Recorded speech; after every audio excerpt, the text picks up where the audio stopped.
उपस्थित सभी नौजवान साथी, माताएं, बहनें, बुजुर्ग और हमारा पूरा किसान परिवार, सबसे पहले तो मैं उन शहीदों को जिन्होंने अपने प्राणों का बलिदान दिया, जिनकी वजह से वो संघर्ष जीता गया, उनको श्रद्धांजलि अर्पित करता हूं, उनके बलिदान को नमन करता हूं। उनके साथ साथ उनके परिवारों को भी, आज हम यहाँ हैं वो हमारे बीच में है, या आज हम कुछ घंटे की बात करेंगे, लेकिन जिन्होंने जो अपना खोया है उनको ज्यादा एहसास है।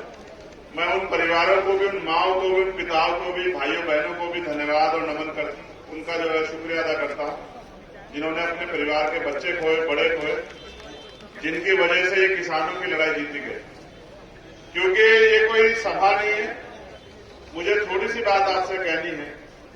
मैंने तो जो जीवन में अपने महापुरुषों से सीखा, जिनको मैं आदर्श मानता हूं, सर छोटू राम और डॉक्टर बाबा साहब अम्बेडकर, मैं उन्हीं के रास्ते पे चलने का भरसक प्रयास कर रहा हूं। जो उन्होंने विचार दिखाए हैं उन पे चलने का प्रयास कर रहा हूं। मुझे आज भी याद है, मुल्क आजाद भी नहीं था, वो अपने अधिकारों के लिए लड़ रहे थे, और आज आजाद मुल्क में भी किसान, नौजवान, कमजोर, वंचित, शोषित अपने अधिकारों के लिए लड़ रहे हैं।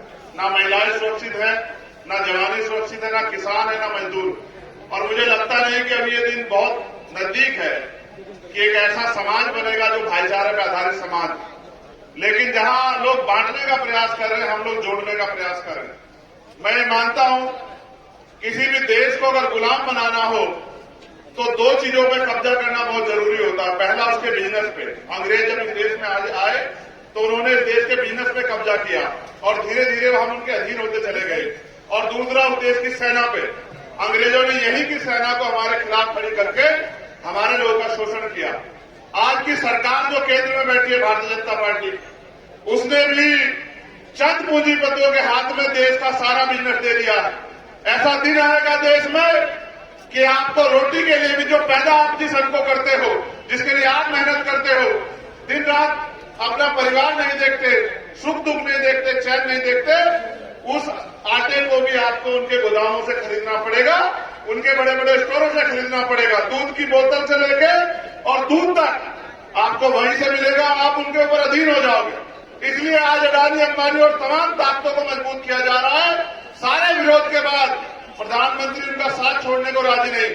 और जिस तरह से अग्निवीर लाके, अग्निपथ लाके इस देश की सेना को कमजोर करने का काम किया, स्पेशली जो जातिगत रेजिमेंट थी, आज आपको महसूस भले ही ना होता हो, आने वाले 10-15 सालों में जातिगत रेजिमेंट से सारे लोग रिटायर होकर घर आ जाएंगे। और अग्निवीर के नाम पे जो भर्तियां हो रही हैं, आपके बच्चे वहां नहीं रहेंगे।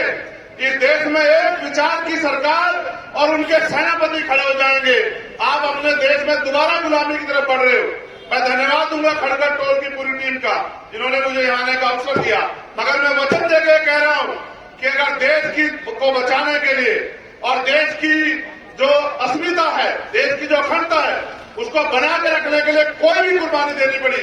क्योंकि हमें याद है, ये देश शहीद आजम भगत सिंह का देश है, और यहाँ बलिदान तो हमारी प्रथाओं में रहा है। जिन्होंने हंसते हंसते फांसी के फंदे चुमे, हम उनकी संतानें। हम अपने देश की विरासत को, अपनी अखंडता को, अपने भाईचारों को बचाने के लिए अगर कोई भी कीमत चुकानी पड़ी, उसको चुकाएंगे। और मैं वचन देकर कहता हूं किसानों से, किसान तैयारी करें, उनकी हर समस्या के लिए लड़ने के लिए हम उनके साथ खड़े हैं। उनको पीछे नहीं हटने देंगे, उनकी लड़ाई को कमजोर नहीं पड़ने देंगे। जो पिछली बार पहले हो चुका कि अलग अलग लड़े और पीटे और नुकसान उठाके घर में बैठे, अभी ये होगा नहीं। हर किसान लड़ाई में हमने साथ दिया। जब वहां 4 भाइयों पे गाड़ी चढ़ा दी गई, सबसे पहले जाने वाला मैं 7 घंटे मोटरसाइकिल चला के, इस बात के लिए नहीं कि क्या होगा, इस बात के लिए कि अगर अन्याय हो रहा है तो कम से कम मैं अपने जमीन को गवाही दे सकूं कि जब अन्याय हो रहा था मैं लड़ रहा था। तो मैं अपनी जिम्मेदारी को अदा कर रहा हूं। मैं धन्यवाद दूंगा पूर्ण परिवारों का, जिनके परिवार से बलिदान हुए। हम तो नमन कर सकते हैं, उनके दुख को वही जानते हैं। उन माओं को, बहनों को नमन, उन पिताओं को नमन। और अगर आगे बलिदान देना पड़ा तो आपको खड़ा होना चाहिए, क्योंकि बिना शहादत के, बिना बलिदान के कुछ बचने वाला नहीं। बहुत बहुत धन्यवाद। आप सबके लिए बहुत बहुत मंगल कामनाएं। इस भाईचारे को बना के रखो। ये भाईचारा ही दुश्मन को हराएगा, ये भाईचारा दुश्मन के दांत खट्टे करेगा। और यही भाईचारा इनको यहां से देश की सत्ता से भी उखाड़ के फेंकेगा। बहुत बहुत धन्यवाद। जय भीम, जय भारत, जय जवान, जय किसान।